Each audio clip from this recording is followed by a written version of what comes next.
ଜାତୀୟ ଗଣମାଧ୍ୟମ ଦିବସ ଅନୁଷ୍ଠିତ। କଟକ ଜିଲ୍ଲା ଆଠଗଡ଼ଠାରେ ଉପଖଣ୍ଡ ସ୍ତରୀୟ ଗଣମାଧ୍ୟମ ପ୍ରତିନିଧି ସମୂହକୁ ନେଇ ଜାତୀୟ ଗଣମାଧ୍ୟମ ଦିବସ ଅନୁଷ୍ଠିତ ହୋଇଯାଇଛି।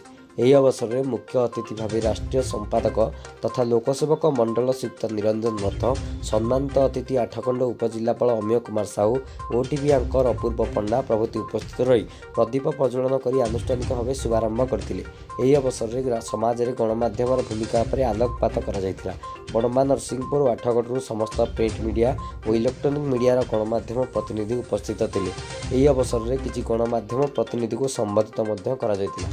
ପ୍ରେସ୍ କ୍ଲବ ନରସିଂହପୁରର ଉପସଭାପତି ତଥାଗତ ବିଶ୍ୱାଳ, ତପନ ସେଠ, ଅଜୟ କୁମାର ପଣ୍ଡା ମଧ୍ୟ ଉପସ୍ଥିତ ଥିଲେ। ବଡ଼ମ୍ବାରୁ ତପନ କୁମାର ସେଠଙ୍କ ରିପୋର୍ଟ, ଦୁର୍ନୀତି.in।